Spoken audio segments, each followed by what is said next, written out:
Hey, what's happening? Everyone, SirJames coming at you guys with another video, and today I have a haul video to go ahead and share with you guys a nice few variety of different items here. Two things to quickly go over. First off, if I sound a little bit off or if I seem to struggle throughout this video a little bit, that's because I'm still recovering from being sick. I don't know what it is that hit me, but it hit me really strong last week, and right now I feel about 97% better compared to how I was last weekend for sure. And the second thing is, if you missed out on any of my previous two uploads, the most recent one was my review for Tom Clancy's The Division 2. If you don't wish to see the video, I basically gave the game a 9 out of 10. If you're a fan of third-person RPG looter shooters with a lot of in-game content, then the game is easily right for you. Or if you're a fan of the first Division game, then the second one is going to be a perfect replacement for you. Plenty of things to do, so hopefully you'll have a good time as much as I am. And of course, the other one was involving these, not these, but this tabletop arcade cabinet, which leads us to our first item of the day. Now, I had mentioned that in the video I had these better looking coin buttons coming in, but at the time of filming that video, I didn't have them in because they were coming in all the way through Canada. And well, now they're here installed in the cabinet. I just had issues getting the LEDs to work because apparently they require 12 volts compared to the buttons that are in here already, which require like 2 or 4. So I needed a completely new power supply for that, for the LEDs. So thankfully my friend at work is an electrician. We ended up finding this power supply. He spliced up the cables and did, well, any type of work. I mean, you probably don't need to be an electrician to do that, but I have no idea how to work that, and I just don't want to get shocked or anything. So he knew what he was doing compared to I did. So he got the LEDs to work in the cabinet, so at least for the coin buttons. So I'm very happy about that. Let me know what you guys think down below. The second item here is, of course, my WonderCon badge for 2019. I ended up ordering this around the beginning of the year, and I got the early bird special where if you had ordered by, I think, February 15th, and then you actually get your tickets sent to you so you don't have to wait in the line and whatever. So pretty cool. I know there's apparently a little gift bag that you can get there that also incorporates a lanyard, because I was like, well, how come there's no lanyard with it? I looked it up on the website. Apparently there is some type of gift bag, which is cool. So hopefully there'll be plenty left over. And I will be attending both Saturday and Sunday. I'm going to be stopping by Friday to do my check-ins and stuff like that. So looking forward to it nonetheless. And if you're wondering, yes, I will be cosplaying, which I'm going to be my own variation of Sora from Kingdom Hearts 2. My own variation of him basically consists of his matching outfit. The only difference, obviously, is that I don't have the big long hair going on. Yes, I do have a wig, but I'm just going to be my own version. And of course, it's going to have, obviously, my looks and appearance. And instead of wielding the Kingdom Keyblade, I'm actually going to be wielding the Keyblade of Darkness. So that's the nice thing about cosplaying, is that you can be your own variation of the character. You don't have to be exactly the same. Heck, I've seen people where they'll take the Johnny Depp and they'll incorporate all variations of the different movies he's been in into one costume, which is pretty cool. So looking forward to nonetheless, and I'm looking forward to seeing all the great cosplayers, hopefully get some photos and stuff. I don't know exactly everything I'll be doing there, or if I'll be doing a lot of filming. I'll probably do some photos here and there, but I'm just mostly looking into hopefully having a good time. If I do, then it's something I could look forward to probably every year. So there's that. The second item is this one here that I got in the GameStop clearance bin for $2, which is the Call of Duty Black Ops free-for-all card game. Apparently it's ages 17 and up. I don't know if that's really necessary or if they just have that because it has Call of Duty in its name. More likely than that. And it is up to 3 to 8 players, and the game time is about 10 to 30 minutes. So it's actually not too bad or of a lengthy game. So I don't really have anyone to play it with, of course, but if I eventually do, then at least I got a card game off to the side. I do like my card games, so I mean, I used to play Yu-Gi-Oh back in the day, but I stopped playing because they keep coming out with more and more different cards and synchro summonings and things like that, and it's like all too confusing. I like the basic versions, or at least up to the GX series, and that's about it. So I mean, that's me personally. Next up is some 4K movies to build upon my ever-growing 4K movie collection. The first one, it was only about $4 off its retail price tag, and that is, of course, Spider-Man Into the Spider-Verse. If you've never seen this movie, I highly recommend it. I actually never got to see it in theaters. I regret not seeing it in theaters, but it's such an amazing movie, and I really hope that there's a second one. There better be a second one. But like I said, there it is once again. Definitely a recommendation if you're a Spider-Man and comic book fan. These next set of 4K movies, I actually ended up paying $10 for over at Best Buy about probably a week and a half ago. The first one is probably one of my favorite Lego movies. That is, of course, the Lego Batman movie. Then we have the Lego movie. And I actually never got to see the second one. I don't know if it's still in theaters or just have to wait for it to come out in video, but I don't know why. But like when I saw the previews for the second Lego movie, it didn't hit me the same way as it did for this one and any of the other ones. So hopefully when it comes out, I'll be able to rent it, watch it, and hopefully it's just as good. And last one, this is a movie that people are going to either love or hate or a mixture of both. And that is, of course, Suicide Squad. Next thing you know, this video is demonetized by YouTube because I said Suicide Squad in the video. I don't know, the whole YouTube thing is becoming like a big hassle, to be quite honest, but you know, hopefully they'll get their stuff together. Next item here is a figurine, which is a Nindroid. Actually, I've never owned a Nindroid up until now, and I do plan on getting the other one, but this Nindroid is, of course, of Sora from Kingdom Hearts. So I'll give you guys a look around the box. He does have 3 different faces. He does have a few different posing options. You could even have him holding the little star fruit, which is pretty cool. So I'm not going to pull out all the accessories because I do have them over here. Because I have him posed with this effect piece, which basically has him wielding the Kingdom Keyblade where he is sealing the door. I need to fix that. Oop. And the Keyblade came right off. It doesn't have the best of grip, so I need to kind of maybe move his thumb a little bit to ensure that this doesn't fall off. But there's Sora. I mean, this thing looks great. There's also a Riku one, which I do plan on getting. I'm just waiting until one pops up over at this GameStop. And the nice thing about the Riku one too, if you get that one, is that he actually comes with the wooden pirate swords. So you can recreate the scene from Destiny Islands when they're fighting each other. So pretty neat. Or you could also recreate the scene a little bit from when they're on, what was it, Hollow Bastion? Basically wherever Beauty and the Beast is located, where Riku and Sora had that little conflict going on. Let's see, besides that, we also have this item here. It's pretty rare that I would go to a GameStop and get something that's PC related, because obviously they don't carry a lot of PC related products. They may have like a Razer product here and there and maybe some codes, but for the most part, again, they don't carry much of anything. But they do have this item here, which was a GameStop EB Games exclusive, which is the Quake Champions Scale Bearer Edition.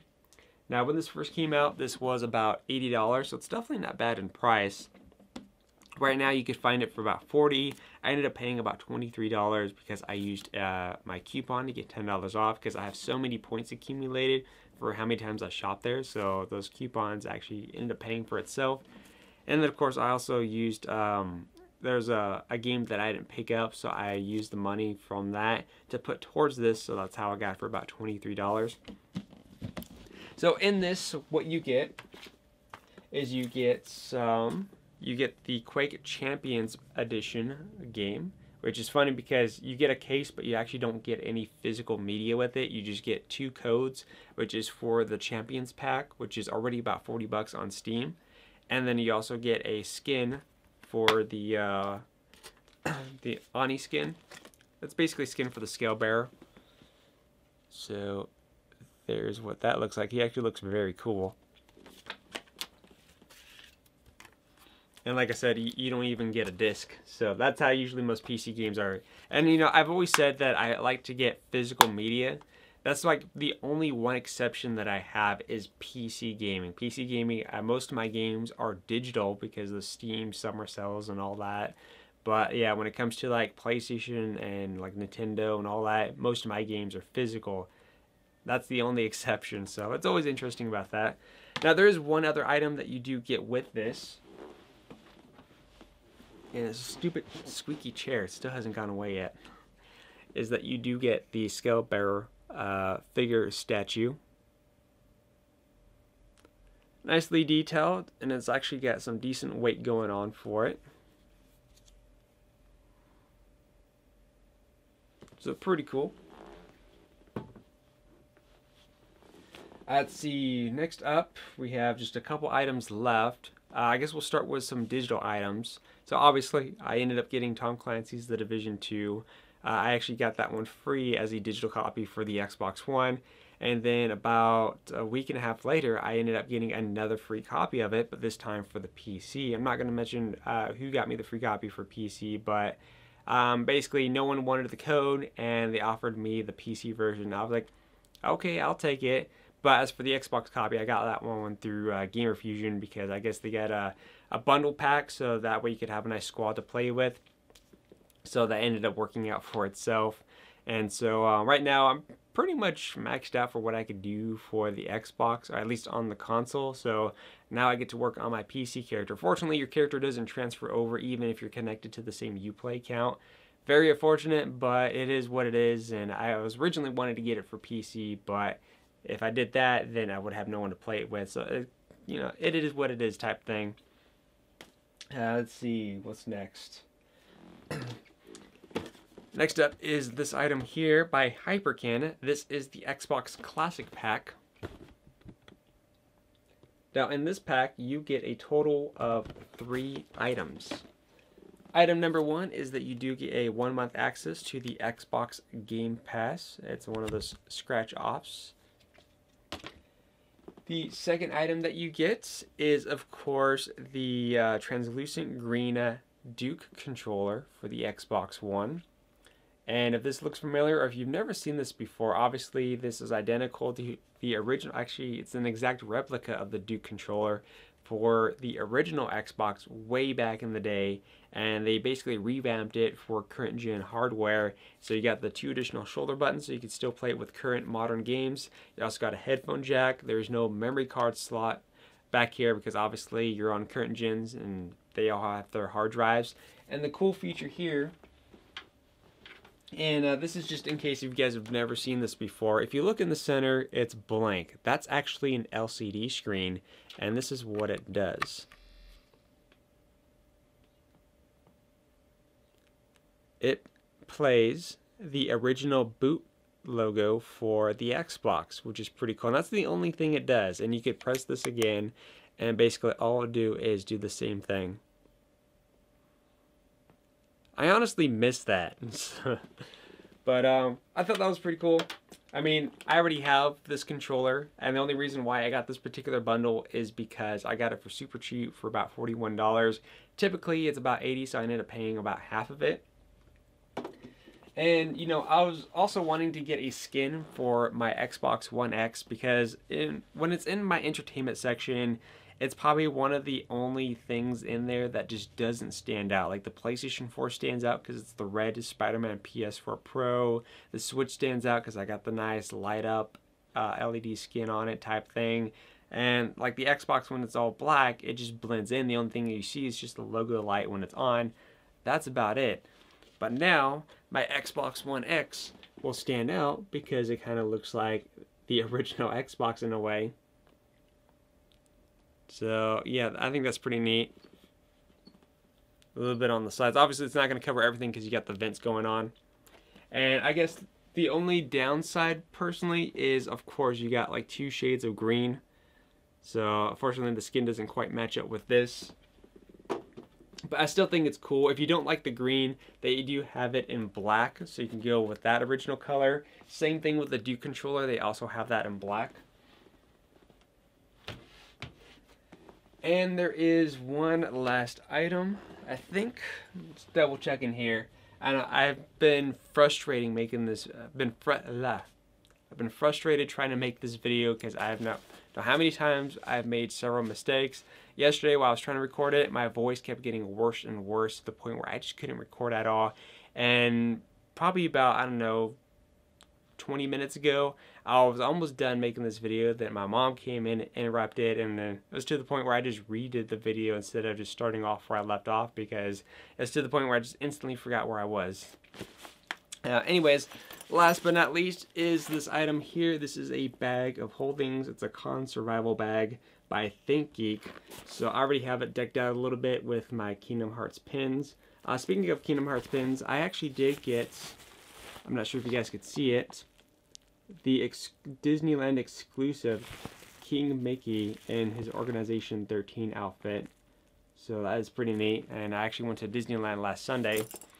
So in the bag, basically, you have a, this is actually a Velcro padding here, so you can actually put patches here, but I don't really have much besides what was included, which was the ThinkGeek monkey, the ThinkGeek logo, and then you had this patch for San Diego Comic-Con 2016. This actually opens up. You do have this clear pouch here where you could put a tablet in and still utilize the touchscreen without having to take it out. But because I don't have a tablet, I decided to put my pins there instead. Of course, you got a little drawbridge here, so you don't have to worry about like trying to pick this back up. And of course, you can put your pins, markers in here. So if you're doing autographs, you know, getting autographs, you'd be like, okay, hey, you can use this pin and marker or whatever. So all that.